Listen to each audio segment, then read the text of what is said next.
Правительство России утвердило правила единовременных выплат на детей в возрасте от 3 до 16 лет. Решением президента страны Владимира Путина с 1 июня семьи смогут получить на каждого ребенка по 10 тысяч рублей. В республику такую выплату смогут получить 200 тысяч детей. Ульяна Шагина с подробностями.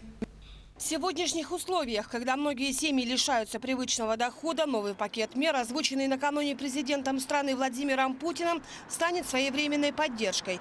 Теперь единовременную помощь получат семьи с детьми от 3 до 16 лет, независимо от статуса и дохода.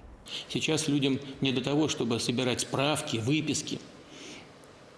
Поэтому мы приняли, на мой взгляд, правильное, справедливое решение. Для получения такой единовременной помощи не вводить каких-то формальных критериев. Условие сейчас может быть только одно. Помощь должны получить все, кто в ней нуждается. Новости о выплате 10 тысяч рублей от 3 до 16 лет нас очень обрадовало, так как я сейчас не работаю.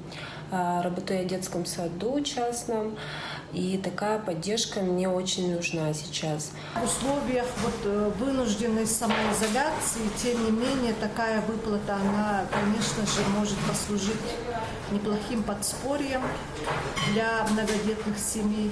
Подача заявления, да, вчера многие знакомые пытались подать заявление, но из-за того, что сайт не работал, у многих не получилось. Действительно, обрадованные хорошими новостями родители уже в день выступления президента массово воспользовались сайтом госуслуг, из-за чего в его работе произошли сбои.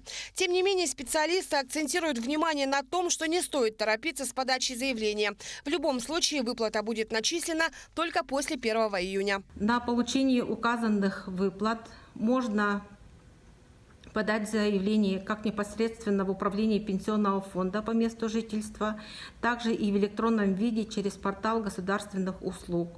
В условиях распространения коронавируса в республике при подаче заявления непосредственно в территориальные органы нужно учитывать то, что прием клиентскими службами осуществляется по предварительной записи.